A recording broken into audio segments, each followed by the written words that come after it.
Dungeons and architecture was an amazing area to work with.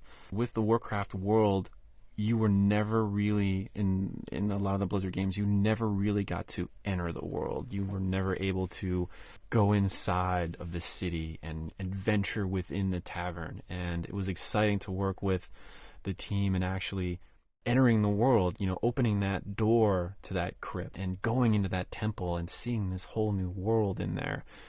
And we had a lot of freedom involved in that, and a lot of the artists got to really use their imaginations and pull from things that didn't exist before, and were able to mesh that into the world. And it was really exciting to see this whole other world, part of Warcraft that people haven't seen before, and that was truly amazing to see. It was really exciting to see each city come online. I think everyone was really excited to see, what the next city is going to look like, because they're all so different. The Dead Mines really set the bar for the rest of the dungeons and the interiors. It's not just an area you just go in now and kill some stuff. I mean, there's all kinds of little interactive elements to it, almost like stories unfold as you dig deeper into it. All of a sudden, these miners look a little weirder than you were suspecting, and all. I don't want to give it away or anything, but when you get to the bottom and you get to the final boss or whatever, I mean, it's just its own little epic journey that who knows how many hours it'll take you to get through. We've never done this before. This is a totally new area for Blizzard. I know this type of game is too, but I just wanted to really say that artists that worked on this particular area, the dungeons and the cities, just did an amazing job. And early on, they went through a lot of trials and things like that, and they really came through. They really did a great job, and we really appreciate it. We had so much Warcraft history to draw from, and so, again, this was our first opportunity to translate something from the real-time strategy game to the role-playing game. So something as simple as the blacksmith structure or the human farm. Instead of the top-down little piece of art that you're used to seeing, we had to design it all. The building, the structures, what the signs outside of it look like, how someone can tell that they're in front of a blacksmith, placement of anvils and tools, and the layout of the interior of the building, what's functional. What they were able to do and the illusion they were able to create with just the flat walls and just what they were able to paint and the colors and the lighting and maximizing their assets. There probably wasn't a day that people, saw the work that they were doing and just couldn't believe that they were getting it to look like that in our engine.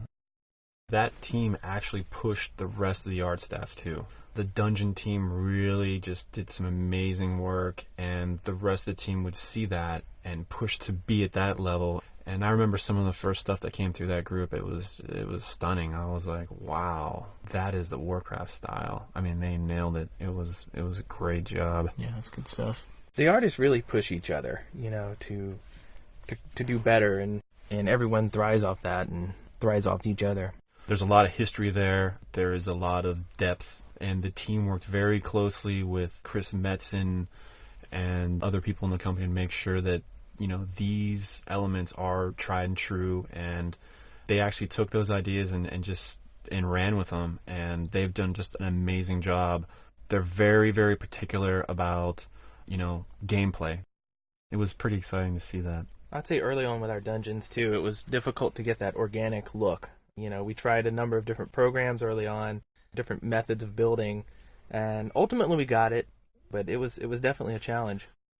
We spent some time trying to determine what the size of the city was going to be. I mean, we didn't know how big a city should be. I mean, are people going to get lost? What's a good size? What feels right without getting lost but doesn't feel too small? And it's still epic and exciting to venture into and stuff. Yeah. And I think in the end, they ended up putting dungeons and little instance areas where people would actually have to go to a city to fight and stuff like that. So, they have more of a function than just this is where you go to sell your items or buy your goods. In my mind, I can look at some of the dungeons that I'm just thinking about right now, and I'm just clearly just the definitive look they have for the Night Elves is so different than the humans. Just the lighting values and the color schemes are different, and how more organic the Night Elves are than the humans. And it's like, yeah, you can relate more to the humans, but when you see that orc, city of Orgrimmar, it's just like you just want to explore that. If you go into Stormwind, the opening gate is huge and oversized. You cross the bridge; it's lined with all the heroes. There were concepts for it, and then it was built and put in the game, and tried to just hit you over the head. Make it memorable, make the silhouette of the parapets and the towers, and really striking and resemble the race.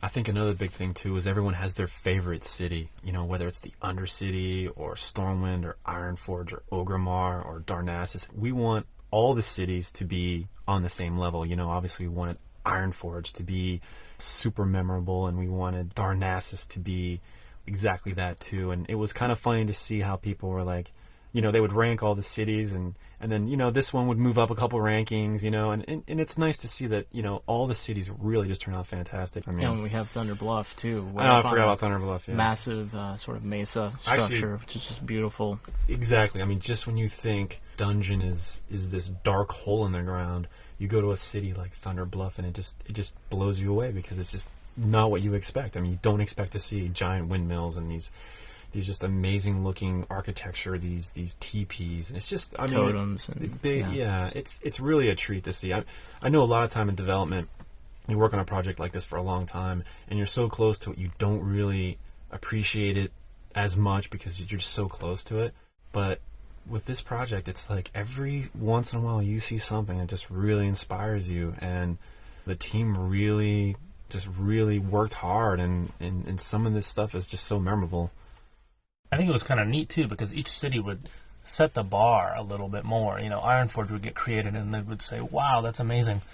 I think we should go back and revisit Darnassus now." And then we'd spend weeks on redoing Darnassus or parts of it, and then they would come back and go, "You know what, Orgrimmar could really use some touching up now." And it was constantly, I mean, even, you know, we're getting close to shipping or whatever, and we're still revisiting the cities. We're still constantly just keep outdoing each other, and so it's this great cycle in the end. It's just going to, you know, make for a more fantastic environment.